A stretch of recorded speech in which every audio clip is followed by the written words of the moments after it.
نحمدہ ونصلی ونسلم علی رسولہ الکریم اما بعد فاعوذ باللہ من الشیطان الرجیم بسم اللہ الرحمن الرحیم قال اللہ تعالی فی کلامہ المجید شہر رمضان الذی انزل فیہ القرآن ھدی للناس وبینات من الھدی والفرقان صدق اللہ مولانا العظیم وصدق رسولہ النبی الکریم الامین۔ فرمان مصطفیٰ صلی اللہ تعالیٰ علیہ وآلہ وسلم ہے، جو شخص مجھ پر محبت سے 3 مرتبہ صبح اور 3 مرتبہ شام درود پاک پڑھتا ہے، لو اور ڈیووشن کے ساتھ، اللہ تعالیٰ اس دن اور اس رات کے اس کے سنز کو معاف فرما دیتا ہے۔ پڑھ لیجئے صلو علی الحبیب صلی اللہ تعالیٰ علی محمد صلی اللہ علیہ وسلم۔ جس آیہ مبارکہ کو میں نے سرنامہ سخن کی حیثیت سے تلاوت کرنے کا شرف حاصل کیا ہے، اس میں خلاق کائنات جل جلالہ ارشاد فرما رہا ہے کہ یہ رمضان کا منتھ وہ سیکرڈ اور وہ ہولی منتھ ہے جس میں ہم نے قرآن مقدس کو نازل کیا۔ اور قرآن کیا ہے؟ یہ ایک گائیڈنس ہے، یہ ایک ہدایت ہے، کن کے لیے؟ لوگوں کے لیے، اور اس میں واضح اوپن ہدایت ہے، اور یہ فرقان بھی ہے، ایک کرائیٹیریا ہے کہ اس کے ذریعے فیصلہ کر سکتے ہیں حق کیا ہے اور باطل کیا ہے۔ چونکہ رمضان آ گیا ہے، رمضان ایک بہت ہی قیمتی چیز ہے، سوال پیدا ہوتا ہے ہم رمضان کو کیسے سپینڈ کریں، ہم رمضان کیسے گزاریں۔ کسی بھی آپ جانتے ہیں موقع سے فائدہ اٹھانے کے لیے اس کے متعلق بہتر انداز میں سٹریٹجی بنانا بہت لازمی ہوتا ہے۔ جتنی آپ کی سٹریٹجی اچھی ہوگی آپ اتنا ہی زیادہ اس سے نفع گین کر سکیں گے، اس سے نفع حاصل کر سکیں گے۔ جس طرح آپ جانتے ہیں جو دنیاوی معاملات ہوتے ہیں ان میں بہتر سٹریٹجی بنائی جاتی ہے، سٹریٹجی بیٹر نہ ہو تو مقصود حاصل نہیں ہو سکتا۔ اسی طرح اگر ہم نے رمضان کے متعلق سٹریٹجی بہتر نہ بنائی تو ہم اس سے مقصود حاصل نہیں کر سکیں گے۔ تو کرنا کیا ہے؟ سب سے پہلے کسی بھی اچھے کام سے قبل ہمیں نیت کرنی ہے۔ میرے آقا صلی اللہ علیہ وآلہ وسلم نے ارشاد فرمایا نیت المؤمن خیر من عملی، بندہ مومن کی نیت، اس کی انٹینشن اس کے عمل سے بیٹر ہے۔ فرمایا اعمال کا دار و مدار نیتوں پر ہے، اعمال جو ہیں ڈیڈ ڈیپینڈز اپون انٹینشن، اگر انٹینشن درست ہے، نیت درست ہے تو اعمال درست ہیں۔ اگر ایک عمل کے پیچھے 1000 نیتیں کار فرما ہیں تو 1000 کاموں کا آپ کو ثواب ملے گا، اور فقط ایک ہی نیت ہے تو ایک ہی کا ثواب ملے گا۔ آپ جانتے ہیں روزہ رکھنے سے قبل ہم سحری کرتے ہیں، سحری کھاتے ہیں۔ سحری کرنا، ہم جب سحری کریں صبح میں آپ بچوں کے ساتھ بیٹھیں، اپنے بھائیوں کے ساتھ بیٹھیں، اپنے دوستوں اور عزیزوں کے ساتھ بیٹھیں، دل ہی دل میں پوچھ لیجئے یار آج آپ سحری کیوں کر رہے ہیں؟ کیا فقط اس لیے کہ سارا دن بھوک نہ لگے، یا موٹیو کچھ اور ہے، یا انٹینشن کچھ اور ہے؟ ہاں، اگر تو اس لیے سحری کر رہے ہیں کہ رسول اللہ صلی اللہ علیہ وسلم نے ارشاد فرمایا، اے انس، وہ انس جو حضور کو اپنے بیٹوں کی طرح تھے، تسحروا فإن فی السحور برکہ، اے انس سحری کھاؤ، سحری کیا کرو، بے شک سحری میں اللہ نے برکت رکھی ہے۔ اگر تو یہ نیت ہے کہ حضور خوش ہوں گے، حضور کا فرمان اللہ ہی کا فرمان ہے، یہ نیت ہے کہ میں اللہ کو خوش کرنے کے لیے سحری کر رہا ہوں، تو انشاءاللہ کھانا تو ہم نے کھانا ہی ہے، بے شک کھانا ہے، لیکن اگر نیت اچھی ہوگی تو انشاءاللہ یہ سحری کھانا ایک عبادت ہے، اور یہ عبادت پر عبادت پر عبادت ہو جائے گا انشاءاللہ۔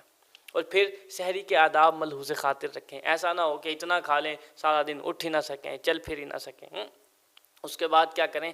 اب آپ نے سحری کی ہے، ابھی تہجد کا وقت باقی ہے، ہمت کر کے 2 یا 4 نفل تہجد کی ادا کر لیں، تاکہ ان مقدس دنوں میں جس میں نفل کا ثواب فرضوں کے برابر کر دیا جاتا ہے، میں اور آپ بھی ان میں شامل ہو جائیں، ان لوگوں میں ہمارا بھی نام آ جائے جو رات میں اپنے رب کو پکارتے ہیں۔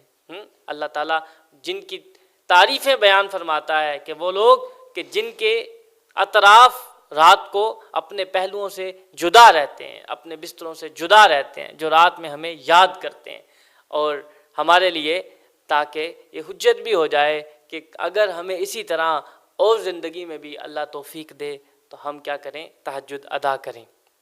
اس کے بعد کیا کریں؟ اب سحری کا وقت ختم ہوا، فوراً اذان فجر ہوئی جاتی ہے۔ اب آپ کو پتہ ہے اذان کا جواب دینا ہے، اذان کا جواب دے کے کروڑوں نیکیاں ہم کما سکتے ہیں، اذان کا جواب دینا تو یقیناً آپ کو آتا ہی ہوگا۔ اذان کو سمجھیے، اب مجھے اللہ کی طرف بلایا جا رہا ہے، اب پھر کیا کریں؟ سب سے قبل اذان کا جواب دیں۔ بہت اچھی بات یہ ہے کہ ہم باوضو ہو کر سحری کھائیں، اور اگر باوضو نہیں تھے تو اب سے وضو کر لیں۔ پھر ہو سکے جیسا کہ آقا صلی اللہ علیہ وسلم کی سنت ہے کہ حضور فجر کی 2 رکعتیں گھر پر ہی ادا فرمایا کرتے تھے۔ سیدہ عائشہ صدیقہ رضی اللہ تعالی عنہ اس کے متعلق روایت کرتی ہیں، حضور نے فرمایا رکعت الفجر خیر من الدنیا وما فیہا، فجر کی 2 رکعتیں دنیا اور ما فیہا سے بہتر ہیں۔ جی ہاں، یہ نیکیاں کمانے کے ایام ہیں، یہ ذخیرہ کرنے کے نیکیاں۔ جیسے انسان بڑا حریص ہے نا، اللہ تعالیٰ ارشاد فرماتا ہے کہ یہ بہت ہی زیادہ لالچی ہے، وَإِنَّهُ عَلَىٰ ذَلِكَ لَشَهِيدٌ، اور یہ اس بات پر خود گواہ ہے، یعنی اس کے اعمال گواہ ہیں۔ اس کو جب موقع ملتا ہے یہ فوراً سٹور کر لیتا ہے، یہ کہتا ہے کچھ نہ کچھ ذخیرہ کر دو۔ ہاں، لالچ کیجئے، فَاسْتَبِقُوا الْخَيْرَاتِ، نیکیوں میں لالچ کیجئے، نیکیوں میں آگے بڑھیے۔ وَسَارِعُوا إِلَىٰ مَغْفِرَةٍ، اپنے رب کی طرف سے وہ مغفرت کے پروانے کی طرف جلدی کیجئے، وقت کو ضائع نہ کیجئے۔ ان ایام میں اتنی نیکیاں کیجئے کہ ہمیشہ نیکیوں کے عامل بن جائیے۔ اس کے بعد کیا کریں؟ با جماعت نماز فجر ادا کریں۔ جی ہاں، نماز فجر با جماعت ادا کرنے کی فضیلت سیدنا جندب بن عبداللہ سے مروی ہے۔ آقا نے فرمایا من صلی الصبح فہو فی ذمۃ اللہ۔ ہم لوگ شاکی ہوتے ہیں کہ یار رزق نہیں آتا، رزق کہاں سے آئے؟ جب مولا کی رزق دینے والے کی نافرمانی کرتے ہیں پھر رزق کے تعلیم ہے، ایسا تو نہیں ہوگا میاں۔ تو کیا کریں؟ صبح کی نماز پڑھیں، جو صبح کی نماز پڑھے گا اللہ اس کو اپنے جناب سے رزق دے گا، اور وہ اللہ کے ذمے، اللہ کی پروٹیکشن میں آ جائے گا۔ اب کیا کریں؟ آج کل رمضان ہے، بیٹھیے قرآن کی تلاوت کیجیے، ترجمہ پڑھیے، صراط الجنان پڑھیے، ضیاء القرآن پڑھیے، کوئی بھی سنی عالم کی، صحیح عالم کی، صحیح عقیدہ سنی عالم دین کی قرآن کی تفسیر پڑھیے، قرآن سے شغف پیدا کیجیے۔ اس کے بعد کوشش کریں کہ نماز اشراق پڑھ کے گھر لوٹیں۔ نماز کے بعد والے مسنون اذکار اور صبح کے مسنون اذکار کے ساتھ ساتھ قرآن کی تلاوت کریں۔ کوشش کریں ہر نماز کے بعد آیت الکرسی پڑھیں۔ جی ہاں، یہ وہ آیت الکرسی ہے کہ جس کے متعلق فرمایا گیا جو شخص یہ پڑھ لے گا وہ شریروں کے شر سے اور حاسدوں کے حسد سے، الغرض ہر برائی سے امن میں ہو جائے گا، وہ اللہ کی پناہ میں ہوگا۔ سبحان اللہ۔ ہو سکے تو سورۃ تسبیح فاطمہ پڑھیے۔ میرے آقا نے فرمایا اے فاطمہ بیٹی جب تو تھک جایا کر تو یہ تسبیح پڑھ لیا کر، اس سے نہ فقط تھکاوٹ دور ہوگی بلکہ غلام آزاد کرنے کا ثواب الگ سے ملے گا، جنت میں درخت الگ سے لگ جائیں گے۔ سبحان اللہ۔ اور کیا کریں؟ اتنا ہی نہیں، کیا کریں؟ 313 مرتبہ روزانہ درود پاک کم از کم پڑھیں۔ میرے آقا صلی اللہ علیہ وآلہ وسلم نے ارشاد فرمایا کہ تم دنیا میں جہاں کہیں ہو، wherever you are in the world, recite salat upon me، مجھ پر صلات بھیجو as your salat reaches me، جیسا کہ تمہارا درود مجھ تک پہنچتا ہے۔ پھر نماز اشراق پڑھیے، 2 یا 4 رکعت نماز ادا کریں، جیسا کہ سیدنا انس بن مالک سے روایت ہے۔ آقا نے فرمایا من صلی الغداۃ فی جماعت ثم قعد یذکر اللہ حتی تطلع الشمس ثم صلی رکعتین کانت لہ کاجر حجۃ وعمرۃ تامۃ تامۃ تامہ۔ آقا نے فرمایا جس نے نماز فجر با جماعت ادا کی، پھر اللہ کے ذکر میں، اللہ کی یاد میں، اللہ کی ریممبرنس میں، اللہ کی یاد میں وہ مشغول ہو گیا، اللہ کی مینشن میں مشغول ہو گیا، یہاں تک کہ سورج طلوع ہو گیا، پھر 2 رکعت نماز ادا کی تو اس کے لیے مکمل کمپلیٹ پلگریمیج اور مکمل عمرے کا ثواب ہے۔ سبحان اللہ۔ مکمل حج اور عمرے کا ثواب ہے، مکمل حج اور عمرے کا ثواب ہے۔ آقا نے یہ الفاظ 3 مرتبہ ارشاد فرمائے۔ کس قدر کیا مشکل ہے، فضول بیٹھنے سے بہتر ہے لیٹنے سے۔ ایسے ہی لیٹے ہوئے ہیں، آپ کے سونے کا وقت مکمل ہو چکا ہے، جسم ٹوٹ رہا ہے، باوجود اس کے لیٹے ہوئے ہیں، ایسا مت کیجیے۔ روزہ گھریلو اور تجارتی کام کاج بھی بالکل نہیں روکتا۔ ایسا نہیں ہے کہ اب روزہ رکھ لیا ہے تو اب مریضوں کی طرح، پیشنٹوں کی طرح ہم جو ہے لیٹ جائیں۔ جب تک روزے پہ فرق نہ آئے روزہ رکھتے ہوئے تجارت اور کاروبار کریں، اپنی کوشش کریں حتی الامکان کہ ہم جتنا کم کھائیں گے اتنا صحت مند رہیں گے. اس بات کو اپنا شعار بنائیے، نہ کہ فقط رمضان کے جو نا چند دن یہ نہ ہو کہ آپ جب بھی افطاری کا وقت آئے تو ایسے ٹوٹ پڑیں کھانے کے اوپر جیسے انڈیا کی فوج جو نا پاکستان پہ حملہ آور ہو گئی. اس کے بعد اب دوپہر آ گئی ہے، کیلولا کیجیے. انسان تھک بھی جاتا ہے، اور کیوں کرنا ہے کرتے. حضور نے فرمایا والی جیسا دکھا علیہ کا حق کا، تمہاری ذات کا تم پر حق ہے. اب جب آپ کیلولا کر رہے ہیں تو دو باتیں ذہن میں رکھیں. پہلا تو حضور کا فرمان پورا کر رہا ہوں، حضور نے حکم دیا اس لیے کیلولا کرنے لگا ہوں. دوسری بات حضور کی سنت بھی ہے، میرے آقا صلی اللہ علیہ وسلم نے بھی ایسا ہی کیا. اسی نزاکت کو سامنے رکھتے ہوئے آقا نے فرمایا کیلو فإن الشیطان لا یقیل، کیلولا کرو، شیطان کیلولا نہیں کرتا. اب دوپہر ہو چکی، اب نماز ظہر کا وقت آیا. اس سے قبل 4 سنتیں جنہیں سنت موقدہ کہا جاتا ہے وہ پڑھیں. یہ سنن راتبہ میں شامل ہیں، یعنی موقدہ میں. آقا نے فرمایا من صلی فی یوم ولیلۃ سنتی عشرۃ رکعۃ بنی لہ بیت فی الجنہ، جس نے دن اور رات میں فرائض کے علاوہ 12 رکعات ادا کی تو اس کے لیے جنت میں مکان بنایا جائے گا، اس کے لیے ہیون میں ایک گھر بنایا جائے گا.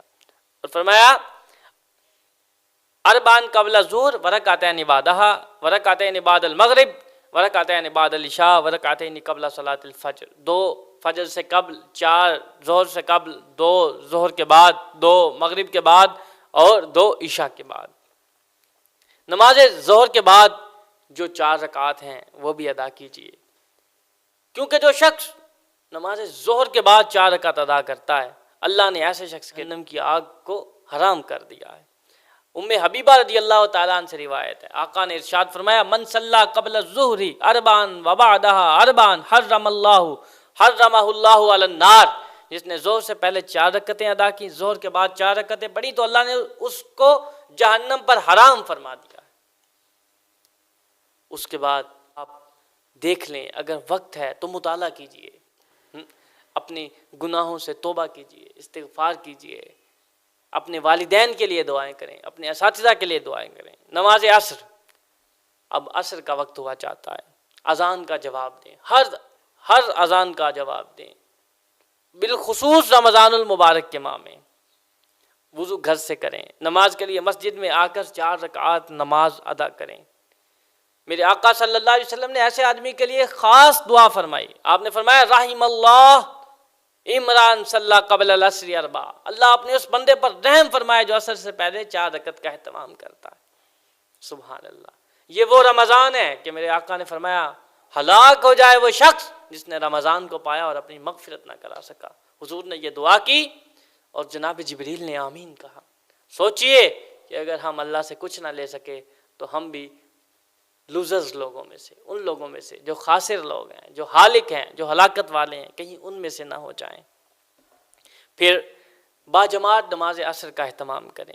اس نماز کی اتنی زیادہ اہمیت ہے کہ جس کی یہ نماز رہ گئی گویا اس کا سب کچھ برباد ہو گیا. آقا نے فرمایا الذی تفوتہ صلاۃ العصر فکأنما وطر اہلہ ومالا. آئے ہائے. فرمایا وہ شخص جس کی نماز عصر فوت ہو گئی گویا کہ اس کا اہل اور اس کا مال برباد ہو گیا. فرمایا من صلی البردین داخل الجنہ، جس نے عصر اور فجر پڑھی وہ جنت میں داخل ہوگا. اب افطاری کا وقت ہے، ایسا مت ہو، صبر رکھیے.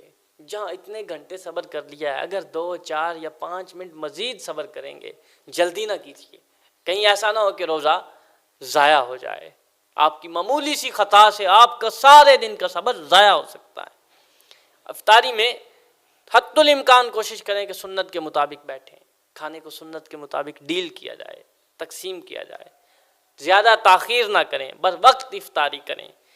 دعا پڑھ کے بسم اللہ الذی لا یضر پڑھیں. کھجور سے روزہ افطار کریں، پانی پئیں اور بعد میں دعائیں پڑھیں.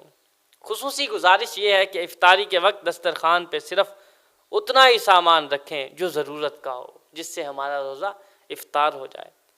جیسا کہ آپ کو معلوم ہے، ہم دیکھتے ہیں کہ ہم لوگ افطاری کے وقت انواع و اقسام کے کھانوں کے ساتھ افطاری والے دسترخوان پر بیٹھتے ہیں اور کھانے میں اس قدر منہمک ہو جاتے ہیں کہ اکثر یا تو نماز مغرب لیٹ ہو جاتی ہے یا گزر ہی جاتی ہے. لہٰذا اس سے اجتناب کرنا چاہیے.